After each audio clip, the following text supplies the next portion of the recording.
모든 사람들은 한 사람도 빠짐없이 눈에 보이는 것을 위해서 살아갑니다. 눈에 안 보이는 것을 위해서 살아가는 사람들은 거의 없습니다.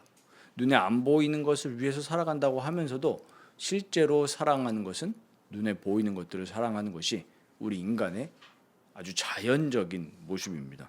이 보이는 것에 전적인 영향을 받으면서 살아가는 것이 또 인간의 모습이죠.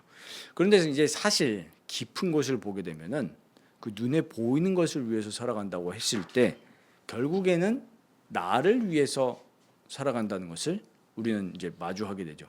궁극적으로 깊은 곳에는 나를 위해서 살아간다는 것을 우리는 알게 되는 겁니다.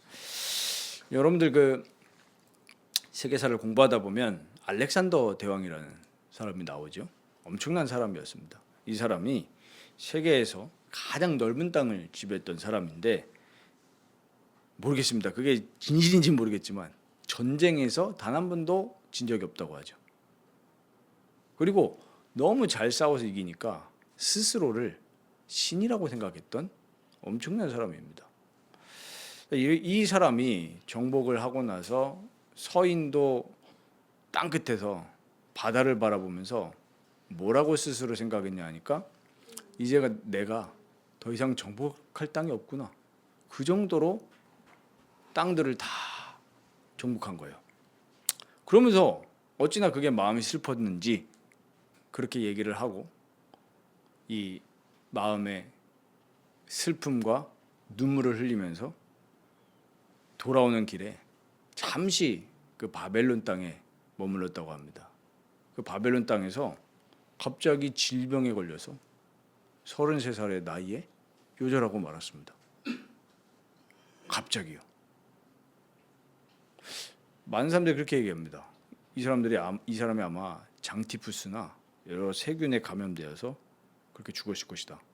어쨌든 눈에 보이지 않는 세균에 죽어버리고 말았습니다.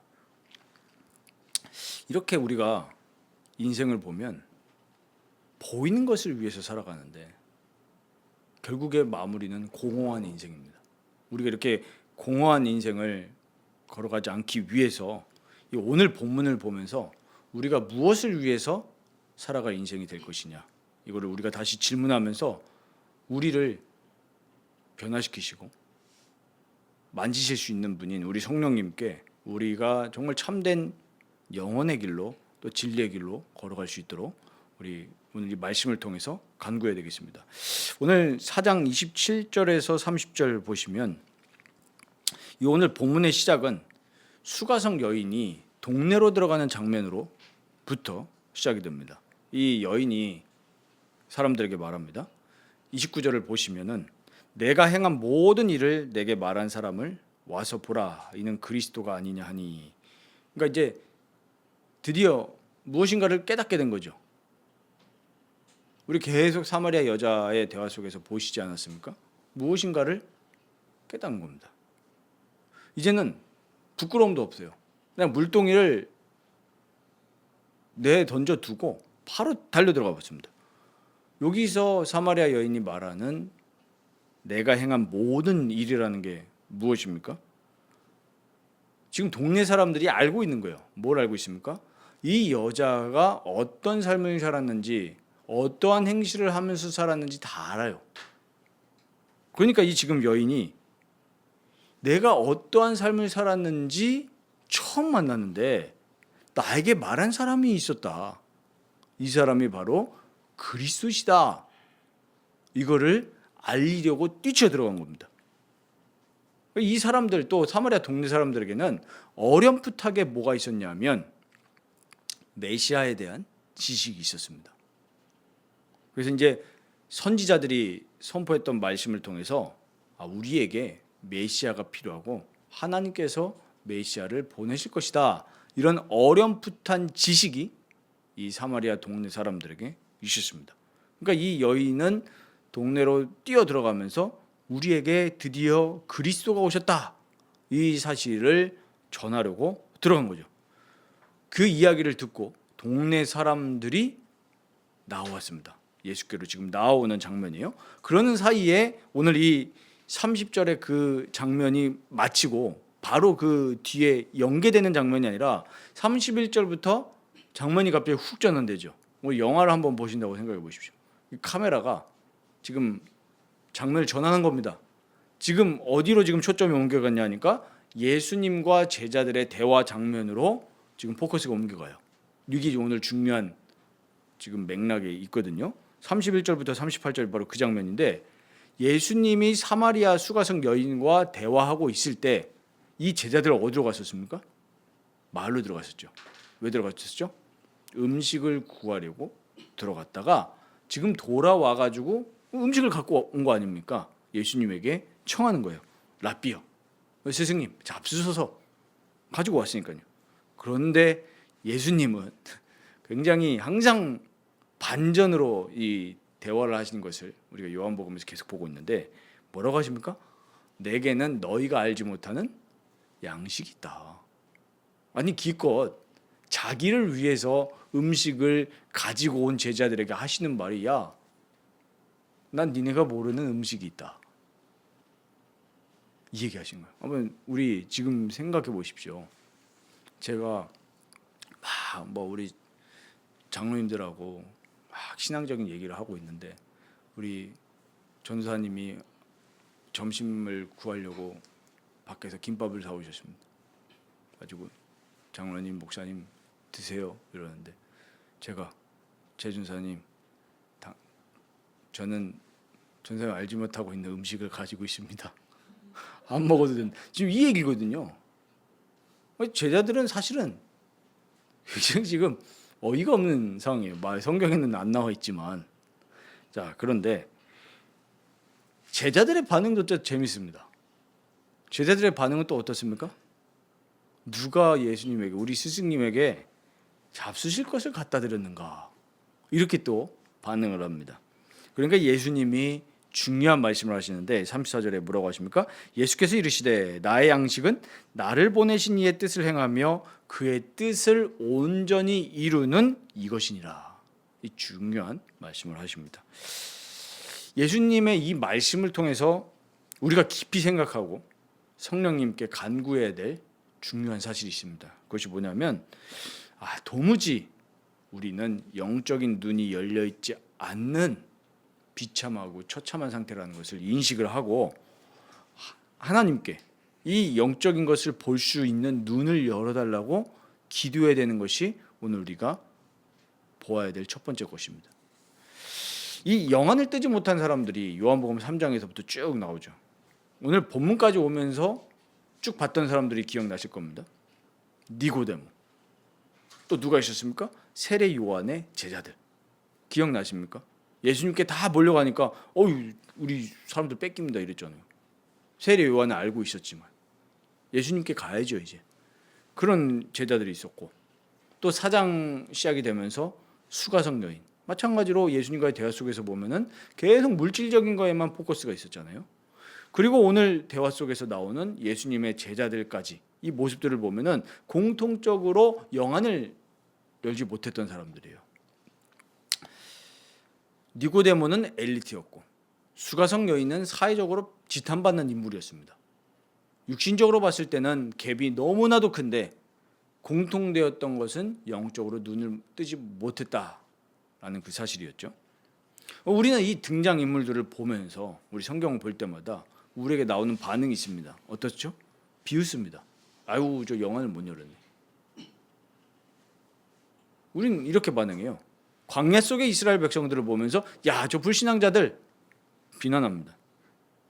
그런데 이것은 실로 당연한 거죠.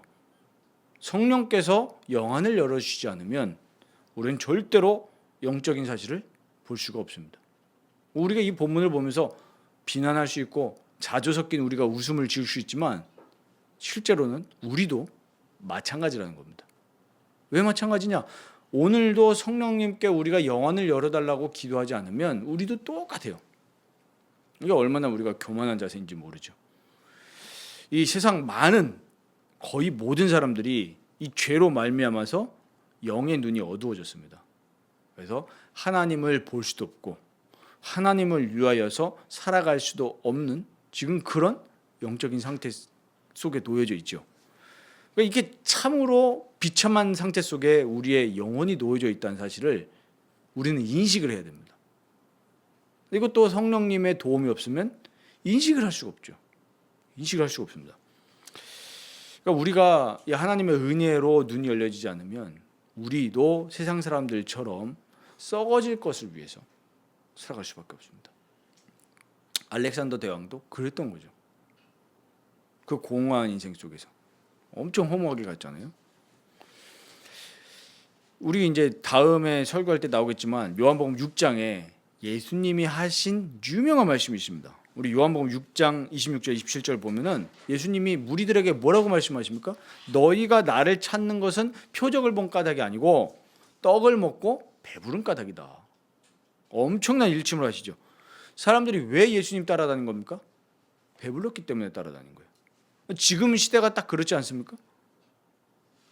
교회를 다니고 예수님을 믿는다고 하는 사람들 중에도 예수를 왜 믿냐 하니까 그 이유는 육신적인 것입니다. 좀 마음이 위로가 되니까요. 우리 지난주에 말씀드렸지만 혼적인 예배, 그 감정적인 것에 그냥 위로받고 그건 육신적인 거예요. 그리고 좀 고상해 보이기도 하고 또 예수 믿으면 뭔가 잘 될 것 같으니까 이렇게 교회 다니는 분들이 너무나 많아요. 다 육신적인 이유입니다. 영적인 이유는 없어요. 심지어 목사들까지도 마찬가지입니다. 근데 예수님은 그 이어서 뭐라고 말씀하시냐면 썩을 양식을 위하여 일하지 말고 영생하도록 있는 양식을 위하여 하라. 이렇게 말씀하십니다. 썩을 양식을 위하여서 일하지 말라고 주님이 분명히 말씀하셨습니다. 영생하도록 있는 양식이 뭐냐? 예수님은 말씀하십니다. 하늘에서 내려 생명을 주는 분, 그분이 바로 예수님 바로 자신이라는 겁니다. 그러니까 우리가 그리스도이신 예수님, 이 예수님 앞에서 나의 자아가 죽죠. 아, 정말 내가 죄인이라는 것을 깨닫고 십자가 앞에 나아갈 때 나의 죄로 물든 자아가 죽고 그리고 썩을 양식을 위해서 살아가는 것이 아니라 영원한 하나님의 일을 위해서 살아가는 존재로 바뀌어져요. 우리가 정말 영원한 양식 대신 예수님께 나아갈 때 우리가 바뀌는 거죠. 근데 우리가 이 예수님께 나아가지 않으면, 예수님을 실제로 만나지 않으면, 성령님이 우리의 눈을 열어주지 않으면 여전히 우리는 예수를 믿는다고 하지만 지식적으로 믿는 것이지 실제로 삶의 열매를 보면 알잖아요. 예수님도 그러시지 않습니까? 열매를 보고 그들을 알리라. 삶의 열매는 실제로 썩을 양식을 위해서 살아간다면 성령님께 감화가 안 된 상태고 더 깊은 곳으로 들어가면 중생을 받지 못한 사람일 수도 있다라는 거예요. 그래서 우리는 무엇을 간구해야 되냐면 정말 우리가 삼위 하나님이 하시는 일에 우리가 쓰임 받을 수 있도록 간구해야 됩니다. 우리가 무엇을 간구합니까? 다 대부분 나 잘 되기 위해서 하나님을 이용을 하거든요. 근데 하나님이 하시는 일에 내가 쓰임을 받을 수 있도록 간구하는 사람은 적습니다. 내 뜻대로 하옵소서라고 기도하지 하나님 뜻대로 인도하옵소서라는 기도는 실질적으로 안 해요. 내 모양대로 안 되면 인도 아니다 이렇게 생각하잖아요. 오늘 34절부터 다시 보시기 바랍니다. 나의 양식은 나를 보내신 이의 뜻을 행하여 그의 일을 온전히 이루는 이것이다. 오늘 우리 이 단어에 좀 우리가 집중을 해야 됩니다. 우리 이 단어를 묵상하면서 정말 하나님이 우리의 영안을 열어주시도록 우리 간구해야 되겠습니다. 왜 양식이라고 하셨습니까? 많은 얘기로 할 수 있으시잖아요. 근데 왜 하필 양식입니까? 우리 사람들 간의 대화 잘 살펴보십시오. 우리 가족 간의 대화, 친한 사람들과의 대화 한번 잘 살펴보십시오. 직장에서도 대부분 일을 왜 한다고 합니까? 먹고 살기 위해서 한다고 합니다. 심지어 제일 안타까운 사실이 뭐냐면 어린 애들에게 요즘 물어봐도 무슨 얘기합니까? 너 공부 왜 하냐? 먹고 살기 위해서요. 너 왜 대학 가려고 하니? 좋은 직장 가려고요. 좋은 직장 왜? 월급 많이 받으니까요. 월급 받아서 뭐 하게? 결론 뭐예요? 먹고 살기 위해서라는 결론으로 나옵니다. 이게 지금 세상의 현실이에요. 사람들이 직장을 그만두고 싶습니다. 오늘까지 하고 때려치고 싶다. 근데 왜 그만두지 못하죠? 먹고 살아야 되니까. 기승전결. 결국에 결론이 뭐냐면 먹고 살기 위해서. 먹고 살기 위해서. 심지어 목회자들도 목회를 하는데 왜 합니까? 먹고 살기 위해서. 그렇게 사람들이 살아갑니다. 그만큼 먹고 사는 것이 인간들의 최우선순위예요. 최우선순위입니다. 우리 이번 주에 신명기, 지난주에 신명기 보셨죠? 신명기 8장에 보면 뭐라고 나옵니까? 예수님도 인용하셨던 마귀가 시험 거셨을 때 인용하셨던 말씀인데, 광야에서 이스라엘 백성들의 최고로 직면한 문제는 먹고 사는 문제입니다. 그 먹고 사는 문제에 직면한 이스라엘 백성들에게 하나님이 시험하신 거죠. 너희들을 낮추고 줄이게 하시는 이유는 뭐냐? 뭐라고 하셨습니까? 너희들이 하나님의 말씀을 먹고 사는지 안 먹고 사는지 그거 시험하려고 한다. 예수님도 오늘 양식이라는, 음식이라는 단어를 이야기하시면서 우리에게 뭘 얘기하시냐면, 사람들의 최우선 순위, 양식에 있는데 진짜 나의 최우선 순위는 뭐냐? 나는 먹고 살기 위해서 이 땅에 온 인간이 아니라는 겁니다. 무엇을 위해서 오신 겁니까? 하나님의 뜻을 행하고 하나님의 일을 온전히 행하는 것이 나의 최우선순위라는 것을 이 양식이라는 단어를 통해서 말씀하는 거죠. 최우선순위가 뭐냐? 우리도 어쩔 수 없이 이 세상에 살아가고 있기 때문에 영향을 받습니다. 그러나 우리가 이 모든 시험을 이기신 예수님과 연합하면 이런 멋진 사람이 될 수 있습니다. 우리 기독교 신앙의 핵심은 바로 믿음이죠. 이 믿음을 통해서 우리가 살게 되고, 이 믿음 위에 성령이 역사하셔서 우리의 믿음을 자라나게 하셔서 그리스도를 닮게 하시고, 우리가 그리스도를 닮는다는 것은 사람들이 오해를 해요. 그냥 착한 행동 뭐 이 정도밖에 생각 안 하잖아요. 근데 우리가 진짜 그리스도를 닮게 되면 예수님처럼 된다니까요. 나의 양식, 이 예수님의 말로 끝나는 것이 아니라 이게 우리의 고백이 될 수 있어요. 내가 사는 목적은 먹고 살기 위해서 하는 것이 아니라 하나님의 뜻을 온전히 행하고 온전히 이루는 그 일을 위해서 내가 살아갈 수 있게 되는 거죠. 가치관이 완전히 바뀌는 거죠. 그렇다면 아버지의 뜻은 무엇입니까? 요한복음 6장 38절에서 40절 보십시오. 내가 하늘에서 내려온 것은, 예수님의 말씀입니다, 내 뜻을 행하려 함이 아니요 나를 보내신 이의 뜻을 행하려 함이니라. 나를 보내신 이의 뜻은 내게 주신 자 중에 내가 하나도 잃어버리지 아니하고 마지막 날에 다시 살리는 이것이니라. 내 아버지의 뜻은 아들을 보고 믿는 자마다 영생을 얻는 이것이니 마지막 날에 내가 이를 다시 살리리라 하시니라. 정리하자면 뭡니까? 아버지의 뜻은 택자들을 구원하시는 겁니다. 이게 아버지의 뜻입니다. 영생을 주는 거죠. 영생을 요한복음 17장 3절에 영생은 아버지와 아들을 아는 것, 그것이 영생이라고 하셨습니다. 우리가 그리스도 안에서 죄를 대속받고 이제 막힌 담이 허물어져서 이제는 우리가 삼위 하나님과 교제하면서 하나님과 교제하는, 그 속에서 나오는 즐거움을 주시는 참된 복을 주시기를 원하시는 것이 바로 아버지의 뜻입니다. 데살로니가 전서 5장 10절에 보면 예수께서 우리를 위하여 죽으사 우리로 하여금 깨어있든지 자든지 자기와 함께 살려 하셨느니라. 이 놀라운 은혜를 주시려는 것이 바로 아버지의 뜻이라는 겁니다. 그리스도 예수 안에서. 이렇게 놀라운 우리를 향한 구원의 계획을 아버지께서 갖고 계시는데, 많은 사람들이 이 놀라운 계획을 눈이 닫혀서 보지 못하고 있습니다. 이 세상을 주관하신 아버지의 뜻을 못 본다니까요. 예수님의 제자들조차 못 봤습니다. 오늘 35절 보십시오. 뭘 보게 되냐면 우리의 영안이 닫혀 있음을 적나라하게 보게 됩니다. 예수님이 이야기하시죠. 넉 달이 지나야 추수할 때가 이르겠다 하지 아니하느냐. 이 얘기는 뭐냐면 그 당시에 사람들에게 통상적인 상식입니다. 우리도 저도 시골에 안 자라서 모르겠지만 시골에서 농촌에서 대충 몇 월 달에 벼를 심으면 몇 월 달에 추수한다, 이 상식이 있잖아요. 그러니까 이 당시에도 넉 달이 지나야 추수할 때가 이른다. 이 말은 통상적인 그 추수의 기간을 말하는 겁니다. 그러나 예수님 뭐라고 하십니까?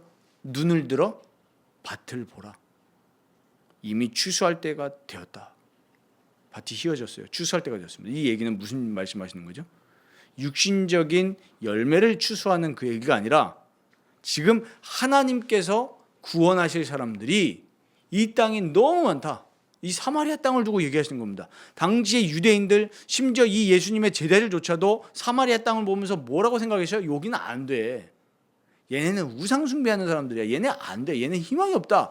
그런데 하나님은 위로 올라가시면서 갈릴리로 올라가시면서 사마리아를 통과해야 하겠느니라. 이 구절 기억나시죠?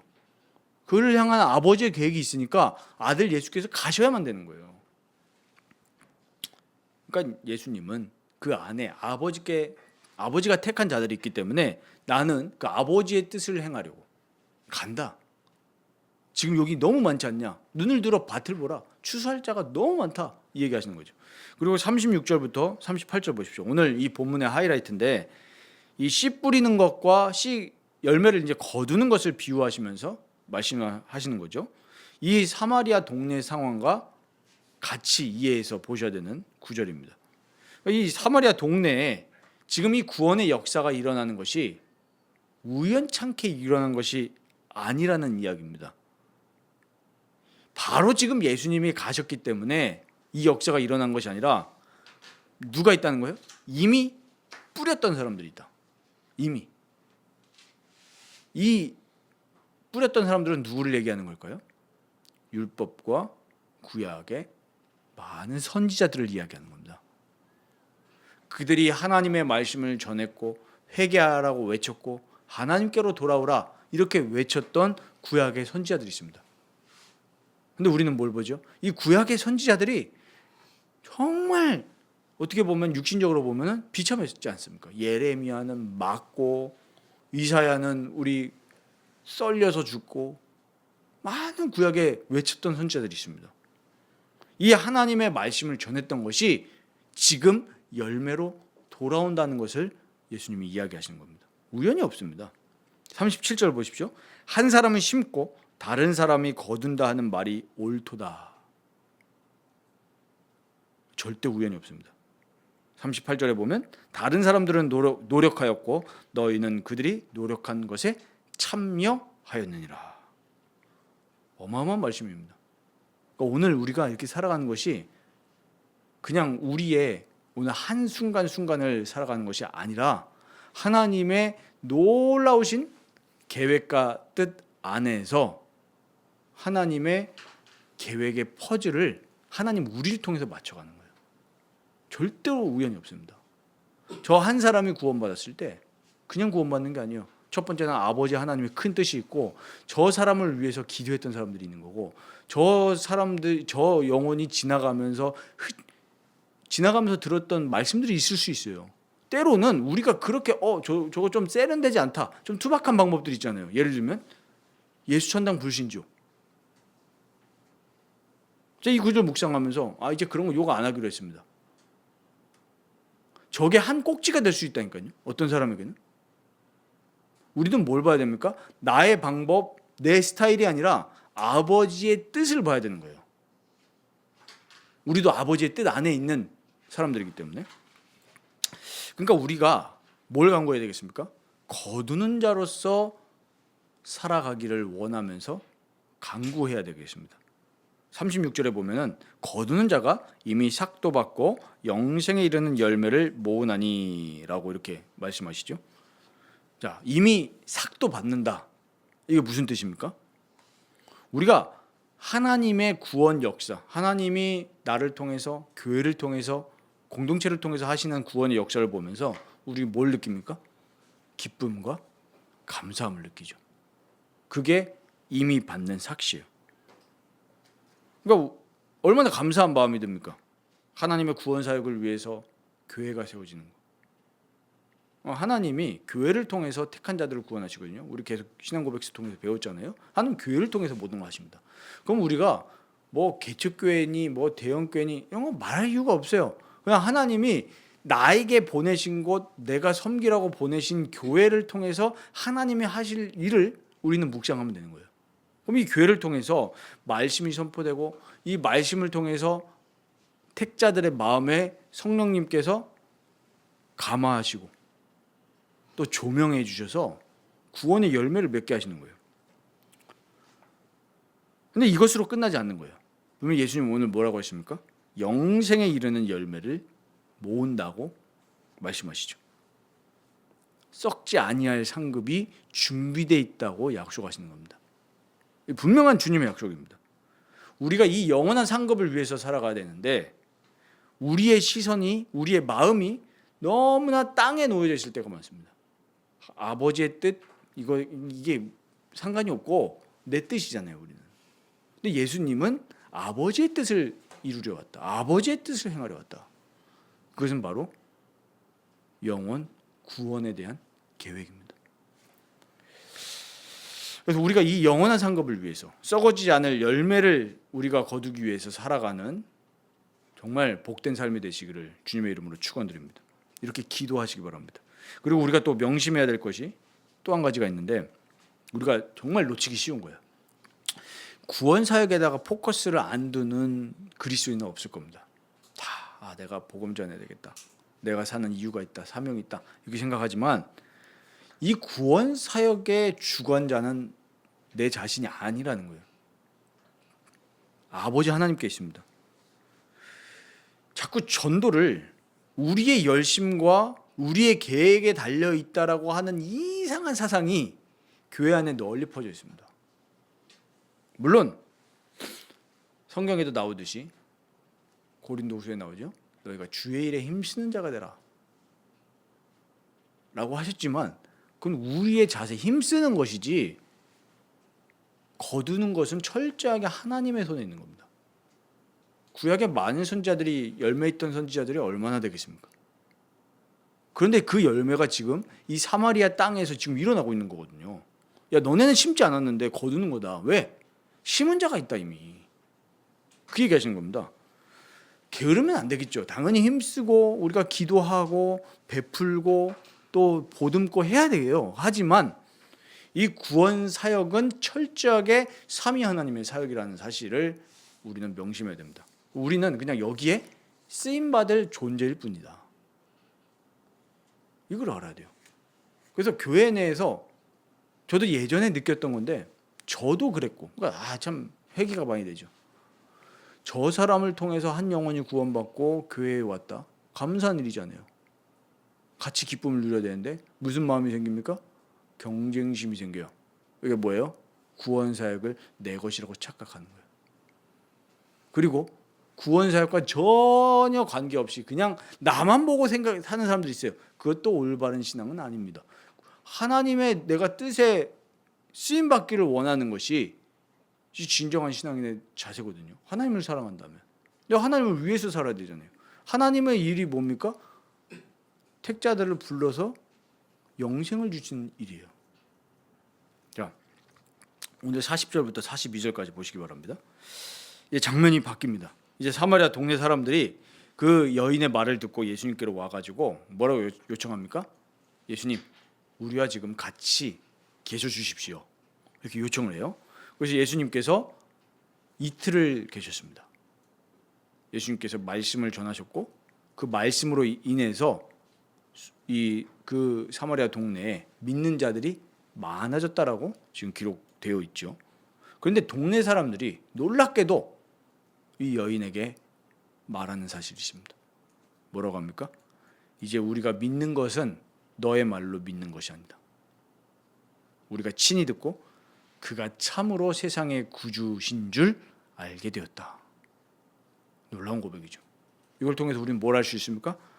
성부 하나님 아버지의 뜻 가운데에 아들 예수께서는 그 마을로 가셨습니다. 말씀을 전하셨죠. 친히 말씀을 전하셨고 성령님께서는 그들의 마음, 이 사마리아 동네에 있는 사람들의 마음을 변화시키셨습니다. 여기서 우리 뭘 볼 수 있죠? 놀라운 삼위 하나님의 사역을 우리는 알 수 있습니다. 그러니까 이 사마리아 여자의 말을 듣고 믿은 게 아니다. 내가 처음에는 너의 말을 듣고 야 그리스도가 오셨구나 나가 봤는데 이제는 네 말 때문에 믿는 게 아니라 성령님께서 그 예수님의 말씀에 역사하셨기 때문에 이제가 내가 직접 듣고 이제 내가 믿는다. 이런 놀라운 고백을 해요. 우리 이 본문을 보면서 절대로 구원 사역은 우리의 실력이라든지 우리의 노력의 유무 이런 게 아니라는 거예요. 그런데 우리의 마음의 시선은 어디에 둬야 된다는 거예요? 이 아버지의 뜻이 이루어지는 거기에 우리의 마음이 놓여지는 것이 썩지 않을 영원한 열매를 위해서 사는 삶이 된다는 겁니다. 그러니까 결국은 이 삼위 하나님께서는 이 택한 자를 구원하시기 위해서 모든 역사를 움직이시고 지금도 일하십니다. 우리가 기독교인들이 지금 제일 놓치고 있는 게 뭐냐면 지금 역사의 대전환기 같지 않습니까? 뭐 AI 시대니 4차 산업 시대니 이러고 있어요. 거기에 너무 몰입되지 마시기 바랍니다. 그거는 우리가 하나님을 사랑하지 않는 거예요. 하나님의 말씀에 기독교인들이 그리스도인들이 하나님 말씀에 귀 기울여야 되는데 누구의 말에 귀 기울이고 있어요? 일론 머스크의 말을 귀 기울이고 있어요. 아 보편소득이 올 거다. 일하지 않는 시대가 올 거다. 뭐 의사가 필요 없는 시대가 올 거다. 뭐 어쩌라는 겁니까? 그러면 우리는 뭘 위해서 살아가요? 뭐 의사가 있고 없고 그게 우리한테 중요합니까? 뭐 무인 자동차, 뭐 택시 드라이버가 없는 그 차를 안 타고 뭐 그게 우리에게 중요한 겁니까? 하나님과 상관없이 사는 사람들은 그게 제일 중요해요. 그게 제일 중요합니다. 근데 우리는 하나님께 붙들린 사람들이고 하나님의 뜻을 위해서 살아가는 사람들이 맞다면 시대가 아무리 바뀐다고 해도 우리는 그것과 상관이 없는 사람들이어야 돼요. 그렇지 않습니까? 우리 하나님을 신뢰하는 사람이라면서요. 하나님을 사랑한다면서요. 썩지 않을 열매를 위해서 일하는 사람이 맞다면서요. 그러면 아무리 시대가 뭐 철기 시대든 산업화 시대든 정보화 시대든 뭐 AI 시대든 하나님은 변함이 없습니다. 아브라함 시대가 무슨 시대였어요? AI 시대였습니까? 무슨 시대일까요? 뭐 철기 시대라고 해야 되나요? 어쨌든 그 아브라함 시대 때도 많은 것들이 발전됐으니까 뭐 적어도 구석기 시대는 아니겠죠. 그 바울 시대는 그럼 아브라함 시대하고 같은 시대입니까? 아니잖아요. 그 바울 시대에는 이미 로마가 전 세계를 정복해서 많은 길들이 깔렸고 그 당시에 이미 로마 시대 때는 수많은 우리 문명이 발달된 시대 아닙니까? 그런데 뭐는 같아요? 하나님은 같으시고 하나님의 말씀은 불변합니다. 그러면 절기 시대든 산업화 시대든 AI 시대든 상관없이 하나님이 하시는 일은 뭐예요? 죄인을 불러서 회개시키시고 생명 주시는 일, 그리스도께로 나오게 하시는 일이 바로 우리 아버지의 뜻입니다. 변치 않는 뜻이에요. 우리가 이 눈을 떠야 될 줄 믿습니다.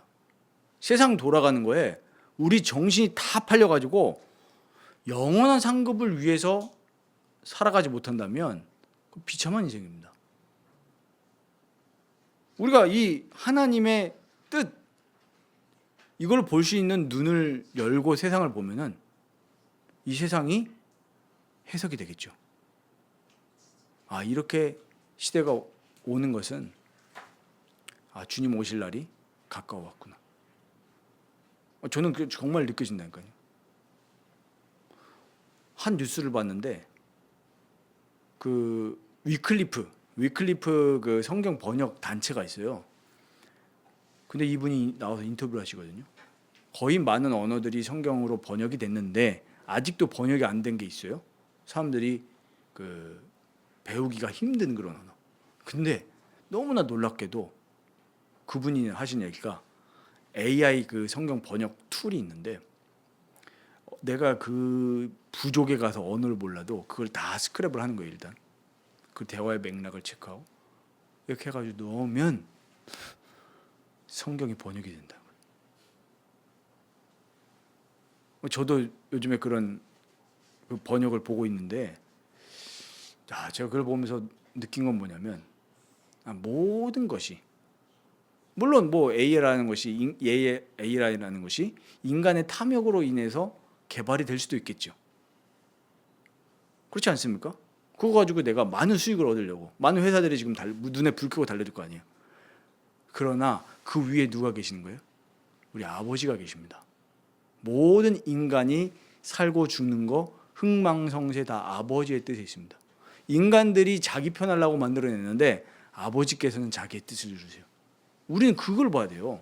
자꾸 AI니 뭐니, 사람들이 또 못 보는 게 있죠. 또 제일 우리 사람들 민감한 영역이 뭡니까? 정치. 우리나라 사람들 정치하면은 진짜 개거품 물거든요. 그렇지 않습니까? 좌파, 우파.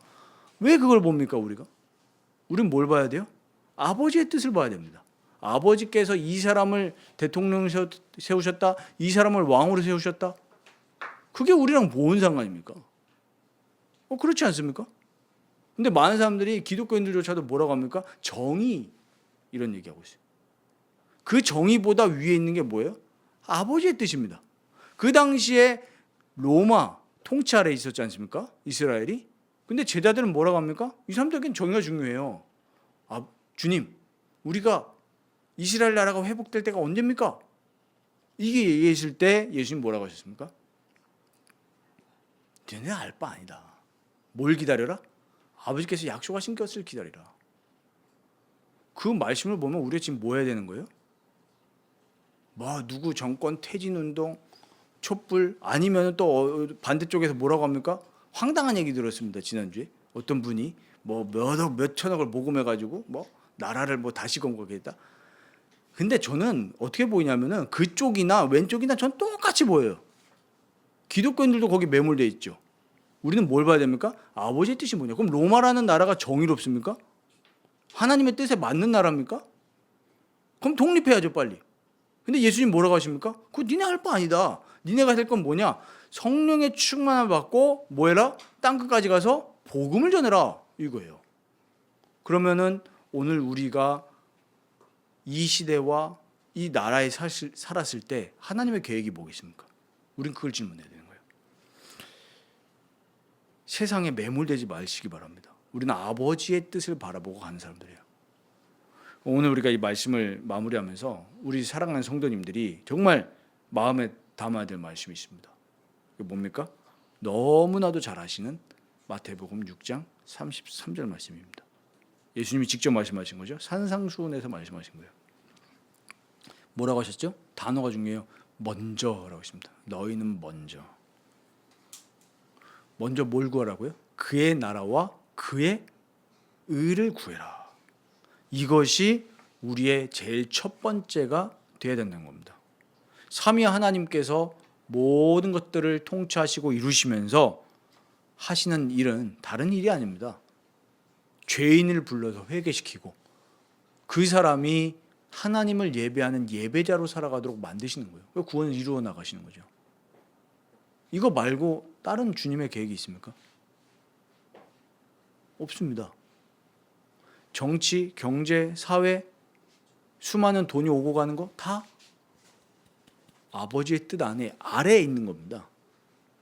거기에 우리가 매이면 안 되죠. 그래서 예수님은 먼저 하나님의 나라와 하나님의 의, 이 하나님 나라와 하나님의 의가 뭡니까? 죄인을 불러서 회개시키고 그 하나님의 통치를 받으면서 하나님을 예배하면서 살아가는 거. 택한 자들을요. 그게 하나님 나라의 일입니다. 이렇게 사람들이 하나님을 사랑하는 사람으로 변화되니까 당연히 어떤 모습으로 변화되죠? 다른 사람을 향해서도 변화되잖아요. 돕고.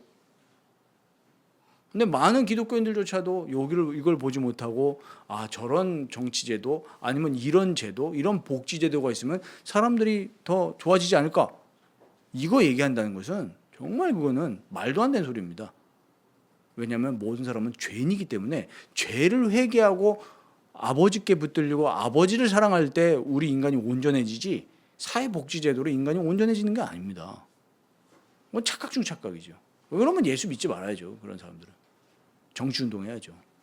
그래서 우리 사랑하는 성도님들이 잠깐 사는 이 땅에서 정말 그리스도 안에서 영원한 것을 바라보면서 정말 하나님께 쓰임 받는 인생이 되시기를 주님의 이름으로 축원드립니다.